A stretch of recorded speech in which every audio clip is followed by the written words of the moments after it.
Au fin fond de l'univers, à des années et des années-lumière de la Terre, veille celui que le gouvernement intersidéral appelle quand il n'est plus capable de trouver une solution à ses problèmes, quand il ne reste plus aucun espoir, le capitaine Flamme. Hello les petits amis, ravi de vous retrouver après ces quelques jours de vacances que je me suis octroyé. Voilà, j'en ai bien profité, je me suis bien reposé. Maintenant, je suis frais et dispo pour vous retrouver toujours dans la joie et dans la bonne humeur. Et quoi de mieux donc pour commencer cette semaine et nos retrouvailles que donc vous présenter le magnifique Cyberlab ou Comet du Capitaine Flamme ou Capitaine Futur dans sa version originale. Donc voilà, un dessin animé donc de type space opéra réalisé par Tomoharu Katsumata et produit donc par la Toei Animation en 78, diffusé en France en 1981 et oui déjà sur TF1 dans l'émission Les Visiteurs du mercredi. Donc le générique était écrit par Roger Dumas, la musique par Jean-Jacques Debout, connu aussi donc pour être le mari de la célèbre Chantal Goya, et le générique donc interprété par Richard Simon, avant d'être repris par Bernard Minet pour la diffusion dans le Club Dorothée. Mais pour le coup, je préfère éviter ce petit sujet. Voilà, à savoir également aussi pour la petite anecdote, c'est que donc la voix française du Capitaine Flamme donc était doublé donc par le comédien Philippe Auguste, connu aussi pour prêter sa voix à l'acteur américain Patrick Duffy, ou également donc Ken dans Ken le Survivant, et dont l'accroche du générique était donc interprétée entre guillemets, en tout cas par le comédien célèbre, mythique, culte et charismatique Dominique Paturel.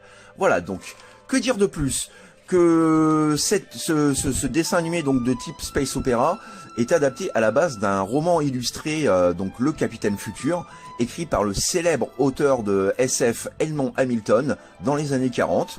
Roman malheureusement quasi méconnu chez nous, où seul un unique récit était sorti avant que les éditions Le Bélial ressortent donc l'intégrale avec la traduction bien entendu des aventures donc du Capitaine Futur en 2017. Et oui, il aura fallu tout ce temps-là donc pour avoir enfin l'intégrale des romans.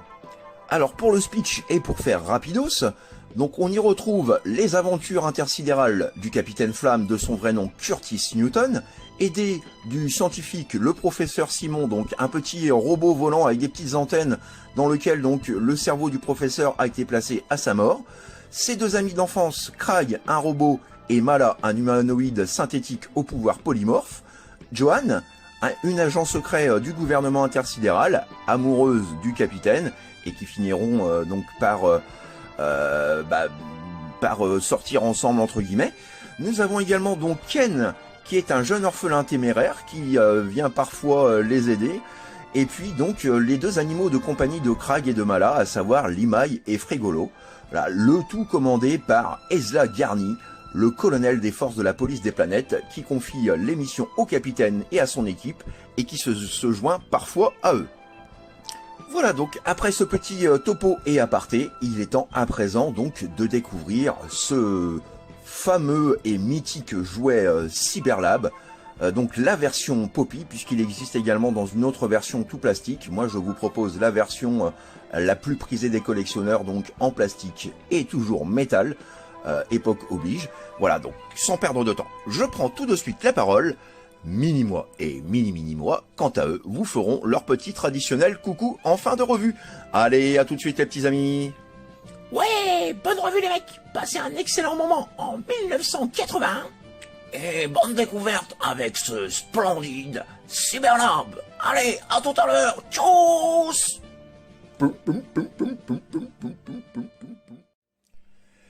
Et le voici, le voilà, voilà notre cultissime Cyberlab du Capitaine Flamme, donc la version Poppy sortie en 1978. Petite particularité, c'est que voilà, la plupart des jouets de l'époque étaient fabriqués à Singapour. Voilà un petit peu cette merveille. Alors pour celles et ceux donc qui me suivent sur Facebook, vous le savez, hein, donc ce vaisseau en fait m'a été offert par mes deux amis Fabien et Titi, voilà, que je remercie infiniment au passage, que j'ai réussi donc à compléter puisqu'il manquait les antennes avant, arrière et les missiles, sur lequel j'ai également donc effectué une restauration intégrale, à savoir dégraissage, blanchiment des plastiques, nettoyage, quelques petits coups de peinture, voilà, pour corriger les éclats ci et là, donc du haut temps. Voilà, donc le voilà pimpant, et surtout sur lequel donc j'ai refait absolument tous les chromes, que ce soit les chromes des antennes, du propulseur et des petites bagues juste ici. Il est donc complet à, on va dire, 95%, puisqu'il me manque donc une petite bague, une petite plateforme arrière sur roue, donc qui permet donc au module arrière de rouler, chose qu'on ne voit pas donc dans la série originale. Hein, c'était voilà une petite fantaisie donc que c'était payé Poppy, puisque voilà à l'époque il fallait que les jouets possèdent des petits gadgets, des petites choses éjectables. Qu'est-ce qui me manque d'autre? Je crois que c'est à peu près tout. Aussi deux gros missiles aussi qui viennent donc s'ajouter au Cyberlab. Donc voilà un petit peu donc pour ce petit 360 de cette merveille, voilà, entièrement restauré, et qui malgré tout donc a vraiment su traverser le temps avec classe et élégance.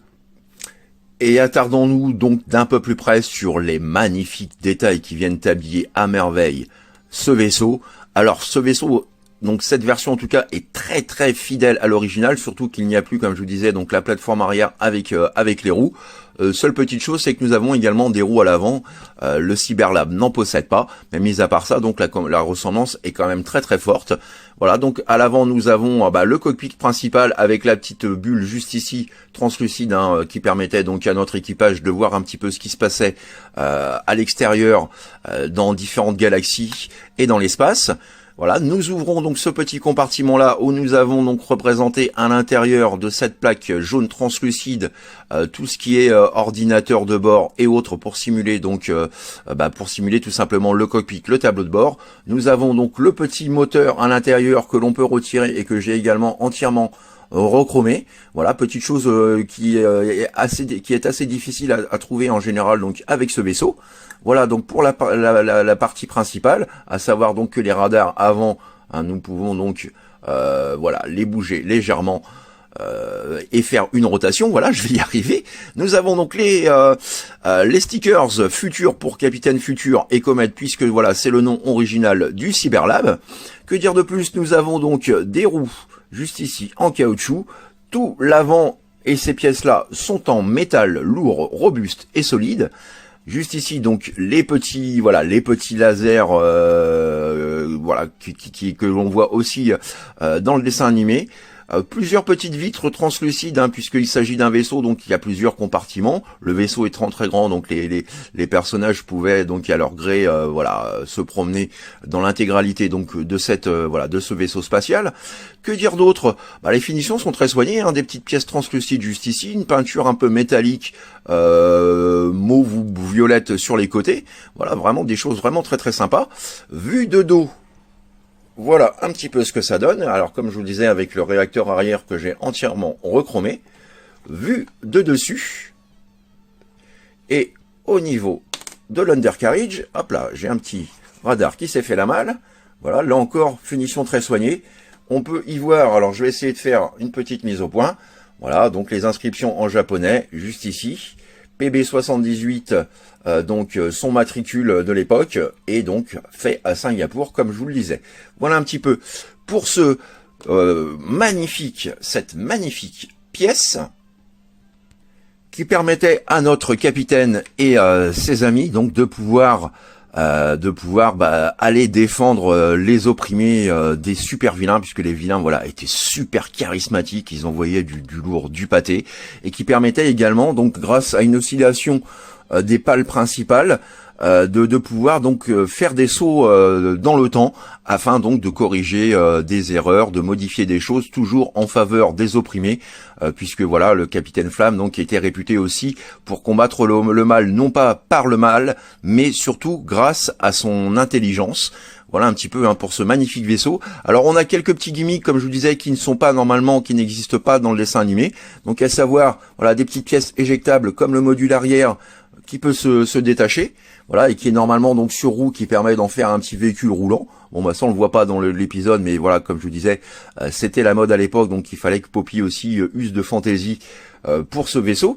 Nous avons également donc cette partie-là que l'on peut en retirer et qui ne sert pour le coup pas à grand chose.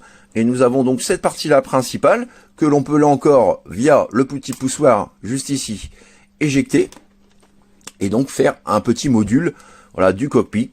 Là encore, ça ne figurait pas donc dans le dessin animé, mais là c'était possible pour le jouet Poppy. Toujours au rang des petits gadgets et gimmicks, donc il est possible de modifier donc l'axe des pales principales juste ici. Donc là nous sommes en mode atterrissage, donc celles-ci sont voilà rabattues pour que tout vienne se stabiliser à la perfection. Mais vous avez aussi donc lorsqu'il est en vol, voilà la possibilité de redescendre ces pales, voilà, et voilà un petit peu ce que ça donne. Alors je vire mes grosses paluches, je vais peut-être réduire un petit peu l'image, et voilà donc les pales, nous pouvons donc les lever pour le mode vol, et les abaisser du moins pour le mode vol, et les lever donc pour les positionner en mode atterrissage. Voilà un petit peu donc pour ce petit gimmick. Et ensuite nous avons donc une caractéristique commune à de nombreux jouets, que ce soit Poppy ou Bandai de l'époque, c'est-à-dire voilà, nous avons les missiles qui peuvent s'éjecter. Voilà, pour la petite chose quasi indispensable des jouets de l'époque. Alors je vais faire aussi, hop là, avec celui-là. Petit comparatif et photo de famille entre guillemets donc d'un autre jouet mythique d'un dessin animé qui l'est tout autant, donc à savoir la tripartite ou tripartie du célèbre dessin animé Ulysse 31, pour laquelle donc j'ai eu l'occasion de vous faire une revue il y a peu de temps. Voilà, elle est toujours disponible si vous souhaitez la regarder et en apprendre un peu plus également donc sur cette merveille et sur ce superbe dessin animé. Voilà, que dire pour deux jouets Poppy, ma préférence va quand même pour la tripartite, qui en termes de finition, de possibilités, le fait qu'elle se sépare en trois parties, tout comme dans le dessin animé, voilà, et surtout son envergure, on peut voir que pour une navette secondaire, elle est carrément plus grande et plus balèze que le Cyberlab, mais bon, malgré tout, voilà, c'est quand même du très beau jouet d'époque, et donc également produit par Poppy. Autre petit comparatif, cette fois-ci donc auprès du Liabé. Alors ça ne dira certainement pas grand-chose aux plus jeunes générations. Donc le Liabé issu de la mythique série de Super Sentai des années 70. Si je dis pas de bêtises, le titre original c'était Message from Space, plus connu chez nous sous le nom de Sankukai. Voilà un petit peu donc autre véhicule Poppy. Voilà, là encore tout en métal. Et voilà donc pour les petits comparatifs. Voilà les petits amis, c'est ainsi donc que s'achève cette petite revue Retour vers le passé du jour consacrée donc au mythique Cyberlab de la série, enfin du dessin animé Capitaine Flamme. Voilà, dessin animé que je ne peux que vous recommander. Alors peut-être un petit peu vieilli, un petit peu accusé le coup aujourd'hui, mais je peux vous garantir que voilà l'histoire, le scénario, voilà, c'était vraiment quelque chose de terrible, bien mieux que ce qu'on peut avoir aujourd'hui. Que dire de plus? J'espère en tout cas vous avoir fait découvrir pour les uns cette pièce majeure d'une époque qui est aussi très cotée aujourd'hui et qui coûte un bras complète, surtout en boîte, et pour les autres donc d'avoir redécouvert ce vaisseau emblématique qui nous a fait rêver aussi durant notre jeunesse.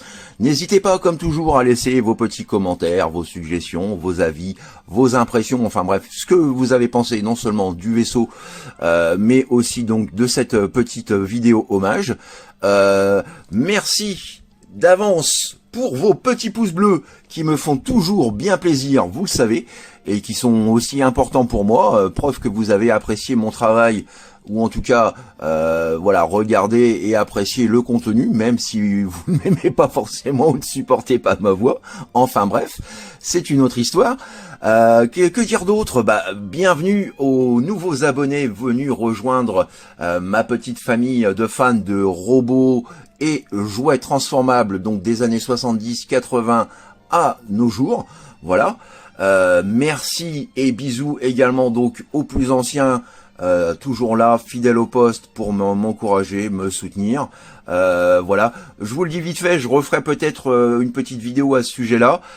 J'ai atteint il y a quelques temps, il y a peu de temps, les 1000 abonnés. Je suis aujourd'hui à 1033. Voilà, donc je tenais aussi à vous remercier du fond du cœur pour votre confiance que vous me faites, pour votre soutien, pour votre amitié, puisque voilà, de nombreux liens d'amitié se sont créés avec la plupart d'entre vous avec le temps. Ça, c'est quelque chose de vraiment de formidable. J'ai beaucoup de plaisir aussi à parler avec vous hors caméra et en MP. Voilà, quelque chose de vraiment formidable. Merci à vous. Cette chaîne sans vous, vous le savez très bien, ne serait rien. Et c'est aussi donc, voilà, votre chaîne avant tout. Je vous fais plein de bisous, je vous donne rendez-vous donc à très vite pour de nouvelles aventures. Alors je n'en ai pas encore d'idée pour le prochain robot que je vous présenterai, puisque ce sera un robot. Donc est-ce que ce sera du GoBots, du Super Sentai, du Transformers? Écoutez, rendez-vous vendredi, ce sera la surprise. D'ici là, passez une bonne semaine, amusez-vous bien, profitez bien, reposez-vous bien, bossez bien pour ceux qui bossent. Et quoi qu'il en soit, faites ce que vous avez à faire dans l'amour, dans la joie et dans la bonne humeur. Allez, plein de gros bisous les petits amis. Bye bye, tchuss. Au fin fond de l'univers, à des années-lumière de la Terre, veille celui que le gouvernement intersidéral appelle quand il n'est plus capable de trouver une solution à ses problèmes, quand il ne reste plus aucun espoir. Le capitaine Flamme. Ouais! Ah, comme j'aimerais trop être le capitaine Flamme. Ah, pas de problème, j'ai la solution, mec. Attends, bouge pas. Voilà, j'ai ce qu'il faut pour exaucer tes vœux. Mais qu'est-ce que tu fous avec ce jerrycan d'essence? Attends, je t'explique. Mais pourquoi tu m'asperges? Un capitaine Flamme sans flamme, c'est pas un capitaine Flamme. Allez, viens que je t'allume, comme ça, tu seras le capitaine enflammé. Moi, mais qu'il est con, au secours! Quoi? Un capitaine Flamme sans flamme, c'est pas le capitaine Flamme? Eh bien, je crois qu'on a évité de peu la saucisse grillée. Je sens que la reprise va être très difficile.